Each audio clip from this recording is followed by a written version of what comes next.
This video will cover the import process using an Excel spreadsheet. From our dashboard, I'm going to navigate over here under Import and click on Excel Spreadsheet. I can import a number of different types of forms. I'm going to do this demonstration using the 1099 miscellaneous as it's the most common form, but you can see the other forms that are available here to be imported.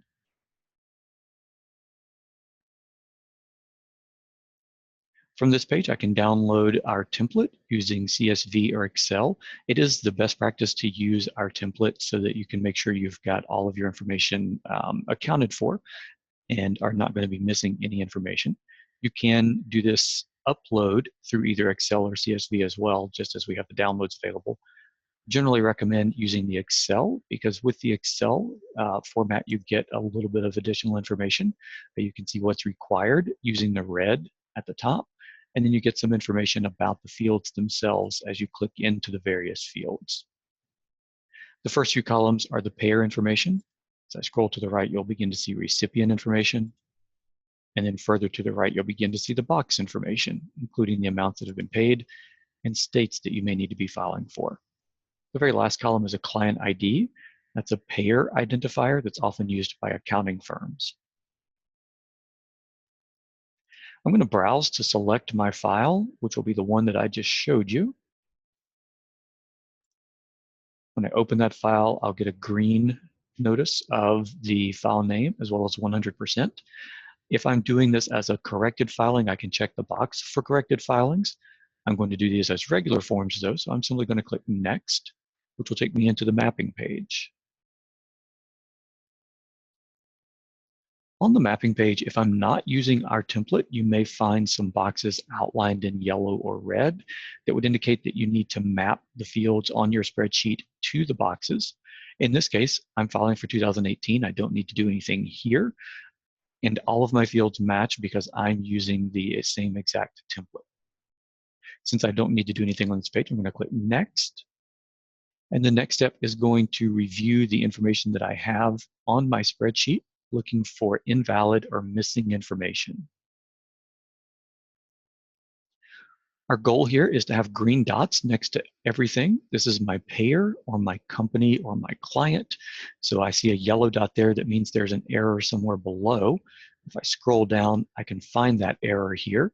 Because I'm only doing 10 forms, it was easy to find that error. You may have more than that. And so you may want to filter by using the red dot in this flag column. If I do that, then I can see only the ones that have a red dot next to them, and I can work on fixing those at that point. You might also want to download the error list. Doing so would let you retain the error information for SAM. Even if I update the information here, it is not going to report back to my spreadsheet or to my source of information, whether that's coming from an accounting software or an ERP. So I would need to go back to that software at some point and correct the information for SAM. Here, I'm simply going to fix SAM's missing information, which I can tell here the payee state is required, the recipient zip code is invalid. The zip code's invalid because there's no state, so there's nothing for the system to compare it to. Once I plug in the correct state, which is California, both of those messages will disappear. When I click Update, then there are no more red dot flagged items. So I can clear that filter, and I'll see green dots next to all of my recipient and my payer as well. There are other things you can do here should you need to. I can edit the information for the box value and for the box category on an individual row. I can delete an individual row, and I can also use this Apply to Selected Recipients option to move the box amounts to a different box if I need to do that. Generally, you've prepared all of that information in your spreadsheet, and you don't need to do much of anything when you get here besides potentially looking for those red and yellow dots to make those corrections. Once I've made any changes and I have my green dots available, I want to use the Select All option here. Again, I'm using a small stack of data, but you may have a lot more data. You can see we'll show you 100 items per row, but if you had 10,000 items, then you would not be able to see all of those on one page. So you want to make sure that you're selecting the Select All option to get all of those forms processed to the next page.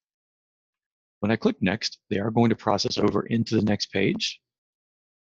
That's going to be our View, Edit, Submit page. On the View Edit Submit page, I'm going to get a notice of how many records were uploaded successfully, so I can see that has been done.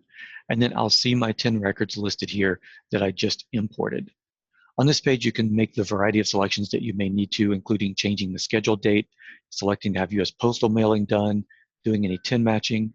You can see the state filing is already pre-selected. We've defaulted that based on the information in the spreadsheet. This individual or this business lives or works in the state of Massachusetts, which has a state filing requirement. So we've automatically selected that information and pulled that into Tax 1099. If you don't want to file for that particular state, then you can deselect the box. If you need to edit any of the information for that state, then you can click the edit option here to edit that form. Once you've completed any of the changes that you need to do there and make any selections, you click the boxes and then click next, and you'll be able to check out and proceed to the payment screen. And that's the Excel import process.